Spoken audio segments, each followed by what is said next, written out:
A couple transfer visitors coming in this weekend.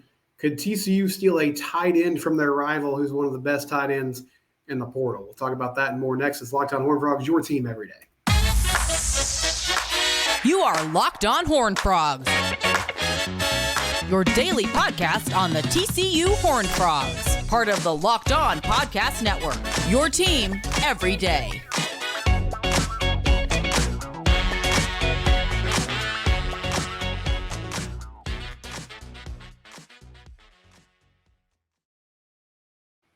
That's right, Locked On Horned Frogs, your team every day. I'm your host, Steven Simcox. A couple things. One, it's holiday office. It's Christmas party day at my office today. So this is not my normal Wednesday attire or Thursday attire, but hey, trying to be festive today, and it works out well. Please subscribe to Locked On Horned Frogs, the YouTube channel. You can also find the show wherever podcasts are free and available. We're there for you, Spotify, Stitcher, Apple Podcasts, whatever the case may be. Some news that's coming across today, and I'm actually going to switch up the order of this rundown a little bit because at the last minute I saw something interesting. So Jeremy Clark from 247 Sports, and I always try to be careful about what I share from his information because it's, I want to respect that it's behind a paywall, but I'll just mention a couple of things that he's reporting. I'm not going to go into the details of everything he's saying about it. But he mentioned that today it appears Drake Dabney, tight end from Baylor, will be visiting TCU, and Dabney's in the portal, so he's free to go wherever, has some eligibility left. He spent 4 seasons at Baylor, and this past year was really where he broke out.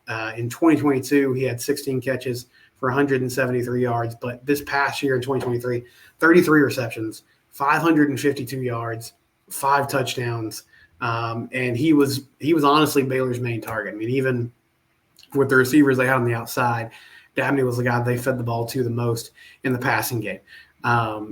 Again, 5 touchdowns. His best games this year, he had 105 yards against Kansas State, 4 catches in that ball game, 6 catches for 101 against Texas State. Had a really nice day against TCU. He had 77 yards on 4 catches. Did get outdueled by Jared Wiley in that game, who had the best game of his career, had that long 80-plus yard touchdown catch, and then another long catch in that ball game. But Dabney was the most consistent player on the Baylor team all year. And they got a new offensive coordinator, Jake Spavital, doing some turnover. He decides he's going to enter the portal. This would be a big get. TCU's kind of in an in-between moment with the tight end position. DeAndre Rogers, talented young player, will be back for actually his 3rd season and did get some playing time last year. Chase Curtis might be back. Haven't heard an official announcement from him. Also, Lafayette Caraway, who'll be a sophomore this incoming year and missed most of his freshman year with an injury. But anyway, all guys that are younger, with the exception of Curtis, but guys that haven't had great production so far at the tight end spot. And that was one of those position groups where you're most likely not going to be able to replace what Jared Wiley did last year because he was so good. But with Dabney, you have somebody that can do that. I think his athleticism and ability to move after the catch, actually the ceiling is probably a little bit higher than Jared. Now, he doesn't have he's not as big as Wiley is from a height standpoint, but still great size. 6'5", 250. That's what you want in a tight end, a modern tight end especially. As somebody who's played a lot of snaps over his career and has been productive in the Big 12, this would make a ton of sense. So if they could land him, that would be a big deal and kind of a sudden shift here in pursuing him as he's been in the portal. I'm not sure exactly the schools that are the hottest and heaviest in chasing after him, but I'm imagining there's pretty big interest because, he had over 500 yards receiving, as I said earlier, found the end zone 5 times, was a super productive player at Baylor this past year in an offense that really struggled to get explosive plays from anybody. So that would be a big get. And again, I like how TCU is utilizing the portal, at least in theory so far this year. We'll have to see how it plays out when they get on the field. But with veteran guys who are sort of perfect stopgap players, okay, you're a little bit young at this position. Let's bring in somebody who can sort of give you a year, maybe 2 years, and bridge that gap while you continue to develop the talent on your roster. They're doing that heavily with the offensive line. Of course, that's more of a desperation situation because you need quality starters if this offense is going to function properly going into this next season. But a really good, potential take here if they can land him by getting interest from Drake Dabney and getting him on campus for a visit. So hopefully TCU can bring that home. And yes, it is weird in today's world that teams transfer to rival schools, right? Like in women's basketball, Jaden Owens did that this past offseason. She was at Baylor for a few seasons. She ends up coming to TCU. Maybe Dabney does that. That's just the new world we live in. It's very strange. It's still kind of like a little bit of whiplash when you see it, but that's the way things go now. But man, that'd be a big get if they could land Dabney. I didn't think they could find somebody of that quality in the portal tight end position. They're also looking at Tyler Neville, the Harvard tight end, who had a nice season this past year and also has played a lot. But being in the Ivy League, this would be, a bigger get from a competition standpoint as Dabney has excelled at the Power 5 level and specifically in the Big 12. Also, Jeremy Clark from 247 Sports Horned Frog Blitz reporting that Eric McAlister will be on campus this weekend. And Eric has been the main kind of target or one of the guys he's been the player in the portal that's been linked to TCU for the longest period of time because he shut down his season at Boise State a little bit early and had over 800 yards receiving for the Broncos in 10 games.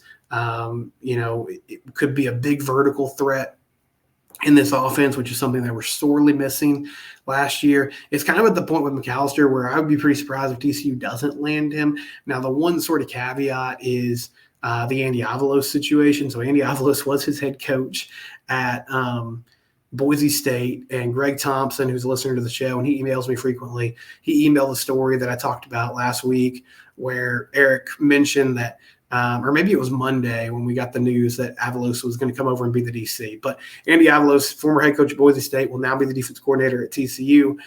That team at Boise State, not the biggest fan of his, right? Like towards the end of his tenure, and he sort of got pushed out in part because of that, also because the team was just underachieving. They ended up actually rallying and winning a Mountain West championship after he got let go. But McAlister said afterwards, that part of the reason I ended up transferring was because I didn't have a great relationship with Coach Avalos, and he said some things that rubbed me the wrong way. He didn't go into a lot of detail about what was said and what happened, but they weren't each other's biggest fans by the end of it. However, I think this is close to home for McAlister. He's from Hazel, so this will be coming back to his hometown essentially. A school at TCU that I know he's super familiar with. Seems like the coaching staff has been in contact with him from the beginning. I would think Sonny Dykes had this plan in place with Avalos for a few days and hopefully or most likely reached out to McAlister and said, hey, this is what's going to happen, and hopefully it doesn't affect your situation. And honestly, like when it comes down to it, this is no shade to Eric McAlister. I think he's a really good player. I feel like landing him in the portal would be great for TCU, and he could be a fantastic wide receiver for this team going into next year. But this defense had to get fixed. Like it was bad last year. They have to improve it. And so if it comes down to like we're choosing between a defense coordinator or a wide receiver in the portal who could make an impact, well, then you go with the defense coordinator. And that's not the choice that's happening. I just mean, like, I think hiring Andy Avalos was a really good decision by Sonny Dykes. When we talk more about that in segment 2, I mentioned earlier this week, his resume on paper is outstanding. I honestly didn't think or wasn't sure if they could land somebody of his caliber when they let Joe Gillespie go this late in the process, but it sort of worked out with the timing and everything. And having someone like that on your coaching staff is a big deal. So you go make that move regardless of what some of the repercussions are from a roster building standpoint. And this still seems like a situation where they can smooth the waters. And, it's like Eric's going to be on the offensive side. Coach Avalos will be on the defensive side. They'll see each other in the facility. I'm sure they'll interact to a certain extent, but it's not like they're going to be one-on-one in a small room each and every day. And they're both men, and I feel like they can figure out how to handle this and how to move forward. So that's the latest on portal targets who TCU's going after. Drake Dabney, the Baylor tight end, that kind of came out of nowhere, at least, from where I'm standing. That would be a big get. Again, almost 600 yards receiving, 5 touchdowns last year. Big athletic player who can move really well after the catch. And it seems like TCU's making a concerted effort to try to beef up this O-line, and then in concert with that, get guys who can stretch the field a little bit more, right? McAlister can do it on the outside. Hopefully Savion Williams can continue to take a step forward as he really came on at the end of the year. One aspect of his game that you'd love to see is that ability to go up and get the 50-50 ball to run in one-for-one coverage and make plays against smaller DBs. And now Dabney could potentially give you somebody up the seam, over the middle, who could be a force. Really like what the Frogs are doing as they try to revamp this thing. And so I'll continue that conversation in segment 2. Are the vibes back? Do you believe in vibes? Should we even care about that? Or should we just worry about getting through the offseason and seeing what happens when we hit the football field? We'll talk about that more next here on Locked On Horned Frogs, your team every day. PrizePicks. It's the place to go if you are into daily fantasy sports, or if you just want to learn more about what is daily fantasy sports, what are these games that I can get involved in. PrizePicks makes it simple for you. It's just simply up or down. You have stat totals that you look at on the app or at prizepicks.com/lockedoncollege, and you decide whether they're going to go over that or they're going to go down and go below it. And that's as simple as it is. They have a reboot policy. So if your player is injured and exits the game early and doesn't return in the second half, that will be rebooted. So you're not going to automatically lose just because Justin Jefferson went out with a chest injury in the first half of that ball game. They have a specials league where you can bet on combo projections that involve the NBA and the NFL. You can play alongside celebrities like Meek Mill and comedian Andrew Schultz. On PrizePicks this week, you have options like Steph Curry. Is he going to go for more than 29 points? Will Nikola Jokic get more than 10 rebounds? Will Anthony Davis go for more than 2 blocks? There's plenty of NFL props on there as well. Will Jake Browning throw for more than 2 passing touchdowns? He had a big game last week against the Colts. PrizePicks.com/lockedoncollege, and that promo code is LockedOnCollege. They will match your first deposit up to $100. So there's an opportunity for you to play with free money. That first deposit match up to $100. PrizePicks.com/lockedoncollege. And they also have an app that is secure and easy to use. PrizePicks, they are a proud sponsor of the Locked On Network. We appreciate them getting it done for us. PrizePicks, visit today, promo code LockedOnCollege, get that first deposit match of up to $100. So I had somebody ask me on yesterday's show, or really it was more of a comment, and it came from Big Easy, and I appreciate your input, Big Easy. You frequently come in and have comments on YouTube, and I love to hear from you. He says, I'm still concerned about how Sonny Dykes recruits. He's unlike Patterson, who went head-to-head with the Blue Bloods. The jury is still out on the strategy. Can he compete for a conference title with JUCO and 3-star players, while Deion Sanders is killing it with 4 and 5 stars? In my opinion, TCU is taking a back seat to the big boys. So, yeah, let's talk about that, because I wanted to sort of talk about where we're at kind of early in the offseason. So last season was bad. It was a disaster. They go 5-7, they miss a bowl game. It was not what we expected it to be. Correct? We can all agree on that. Okay. Even some people went at me because they said you were too optimistic. You were a homer. You made an emotional pick at the beginning of the season, which my prediction was 9-3, which I didn't think was an insane prediction going into this year, even with all the production they lost. But bottom line was I was wrong. I was way off. I told you guys in the offseason, hammer that over 7.5 wins. Don't take money advice from me, I guess, because I missed it, correct? And I'll freely admit that. And, TCU, the recruiting, a lot of the guys they were targeting, especially during the season, were unranked players, kind of what we call high ceiling players, guys that they evaluated, they felt like eventually would turn out to be 3-star, possibly 4-star players, but at the time didn't really have much information on them. I will say, in most cases, and pretty much all those cases, after those players committed to TCU and the different services like On3 and 247 took a closer look at them and evaluated them, they rated pretty high. I mean, again, as Big Easy said, mostly 3-star players. But for this 2024 class right now, they're ranked 29th overall. They have 22 commits.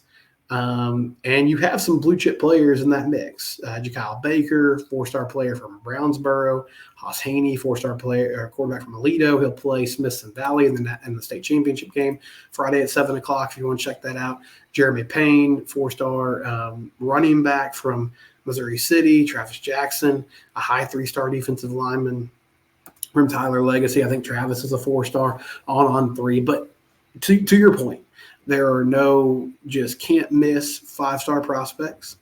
But that being said, they're with this class kind of in the same ranking area as they were in 2023. And they've done a good job again, at least so far, of landing players in the portal and, finding some guys like Carson Bruno and Cade Bennett on the offensive line, and finding Braylon James, who was a former top 100 commit. In 2023, they were ranked the 26th overall class, according to 247 Sports, which was the best recruiting job that anybody had done in history. And so they're 29th now, which is a little bit lower, but it's not falling off the cliff.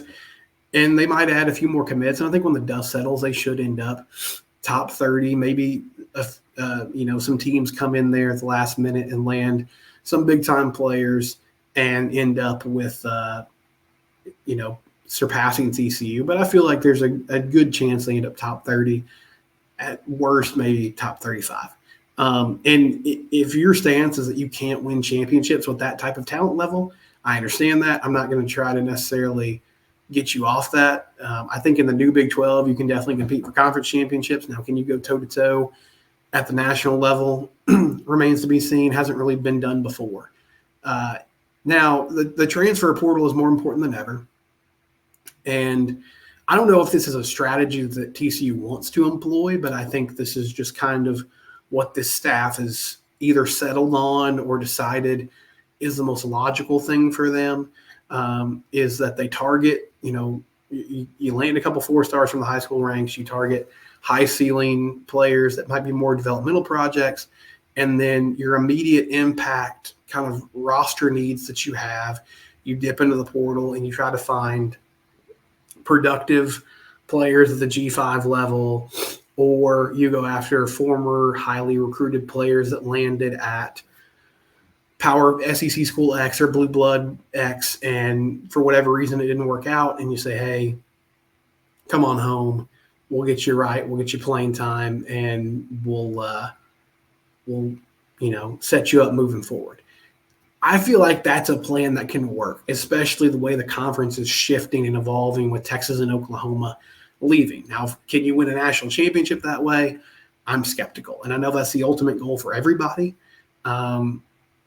And if Sonny can continue to put together a proven winner, maybe he gets there in the next 5 to 10 years. I know people don't want to wait that long, but I'm just talking about building a program. Now, when you talk about like what Gary Patterson did, I'm not sure exactly what you mean. Maybe you're talking about like from a strategy standpoint, because Gary was, he obviously recruited well, but it was kind of a similar direction. And in fact, Gary didn't have classes that were ranked as highly. Typically, it was a lot more developmental guys who, all right, come in, and especially in defense, like, I'll teach you this system. You're going to learn it inside and out. And then when you're a junior or senior, you're going to be a great player. And the Deion example is valid because Colorado's in the Big 12. And as long as Deion's there, they're going to be a force in recruiting. Like a few weeks ago, it's funny. I think they were sitting like in the 70s in the high school ranks because they didn't have a lot of commits. And they had just lost a quarterback commit. And everybody was like, well, is Deion, can he actually get this done? His whole thing is supposed to be recruiting. Colorado finished the season poorly. Is this not going to work? But then he immediately flipped the script, and he's got the number 1 ranked portal class in the country, and he's landed like 2 or 3 5-stars at the high school level in the past few weeks. And I think the the biggest thing that I've noticed about that is he's landing big-time offensive linemen, like dudes in the trenches that can start immediately. I can't remember the name of the young man, but he's like the number 1 ranked offensive tackle in the country, coming from the high school ranks. And then they've revamped this O-line by landing a couple guys from Indiana, and they're just going after it. They're trying to make a complete makeover of the trenches and protect Shedeur and allow him to make plays. And on paper, it looks great.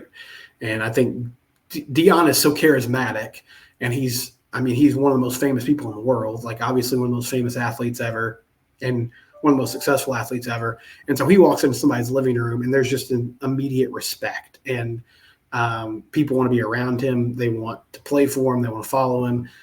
Sonny doesn't project that same vibe, obviously, right? Like that's not who he is. But that's who TCU's head coach is. Now, should TCU have hired Deion a couple years back?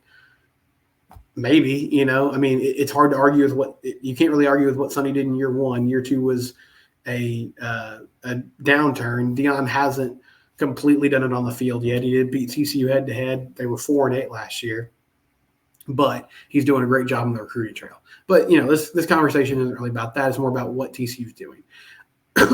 I've been really impressed with their offseason so far. You go get a well-respected defense coordinator, and here's what I'll say. I think making that move shows that Sonny understands last year was unacceptable, and he had to do something he probably didn't want to do, which was fire a coach that he respected in Joe Gillespie. He went and got somebody who is well-respected in the industry and is a defensive mind and runs an aggressive defense and a different style than he is used to. And then he's at least attempting to change up this offensive line and get it to a place where it's better, which I think is the most glaring weakness on the team. I think he's addressing all the areas that he needs to. Now, will it show up on the field? I don't know. That's why they play the games. I said last year they were going to be really good, and they weren't. So,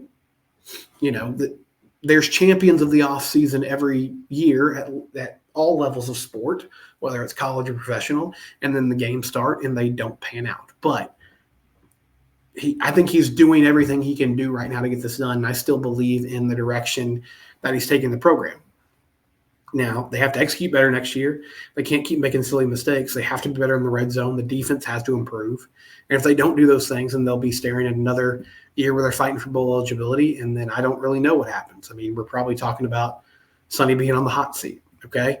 So that's all going to take place in the next 10 months. But for the time being, we can only evaluate what they're doing and what they're attempting to put together. And in my mind, it looks really positive. So that's kind of where I'm at with it. We'll have more reaction after this here in Locked On Horned Frogs. FanDuel, if you want to start betting on NFL games, FanDuel.com/lockedon, place a $5 moneyline bet. And if you do that and you win it, you'll get up to $150 in bonus bets. That's $150 of bonus money if you just hit on one moneyline bet, one $5 moneyline bet. FanDuel.com/lockedon. FanDuel, number one sportsbook in the country. They also have an app that is super safe and secure and easy to use. FanDuel, make it your place today to bet on games. FanDuel.com/lockedon. Final thing for you. I'll start with an NCAA rule that I'm not going to spend a ton of time on because at the moment it's not going to affect TCU too much, but it could and will affect TCU in the future. So at this time, there is a rule in place where everybody has a one-time transfer, right? So you can transfer one time, and that's totally legal. You can be immediately eligible, and you can just go to your next place and you can play. If you transfer more than once, if you have already graduated in your grad transfer, then you can once again be immediately eligible. If you are not a graduate and you're transferring for a second time, then they have a rule in place that you have to sit for a year. Your eligibility is gone for a season, and you have to just watch from the sidelines, train with the team, and then the next season you can come and play. And oftentimes, players submit what's called hardship waivers. So they try to give a reason as to why they transferred, and they're saying, hey, this is not a frivolous thing. Sometimes it's about mental health. Sometimes it's about a head coaching change, whatever the case may be. They're trying to convince the NCAA that they should have that ability to play immediately. And sometimes the NCAA grants it, sometimes they don't. The issue has been that there's not really a set rhyme or reason. It's just kind of an arbitrary process. And so in some cases, if those transfer requests are denied, those players and the university will then take the NCAA to court. And so Raekwon Battle, who transferred to West Virginia this offseason, he's a third-time non-graduate transfer, and he was denied immediate eligibility by the NCAA. And so he sued because he said his hardship waiver was due to mental health, and the NCAA was preventing his right to work because he had an NIL agreement at West Virginia that was contingent on him playing. And a judge in West Virginia agreed with his ruling or agreed with his assessment of the situation and put a temporary restraining order in place for 2 weeks where Raekwon Battle is eligible. And in effect, the NCAA responded by saying for the next 14 days, all two-time transfers are immediately eligible. So for basketball purposes, that means if you're a two-time transfer and you're currently ineligible, you can play right now. To my knowledge, TCU doesn't have anyone who fits that criteria, so it's not going to affect the teams at this point. But we're probably looking at a situation soon where there's just immediate eligibility for everyone, which is insane because it means – and we're already sort of at this place, so I'm not like – some people were very dramatic about it yesterday. I'm kind of like, this is pretty much happening already. But we're basically at a point where there's just free agency in college sports. And every year, coaches are having to re-recruit their rosters and, find out if people are happy and see what they need to do to keep them in the fold. And this is going to make things even crazier because there will be even more freedom of movement, correct? So I don't know how this plays out. All of these decisions that have happened in the last 24 months have been hurtling down a path towards collective bargaining, where there's eventually, maybe the NCAA doesn't exist, maybe it does in some form or fashion, but at least in college football specifically, we're probably looking at a situation where there's some sort of union and the student athletes are bargaining with whatever the authority is going to end up being for these different rules, and that would make a more standardized process across the country. But for right now, the craziness continues as now two-time transfers and beyond are eligible immediately, at least temporarily, and that's just something to note on the NCAA front.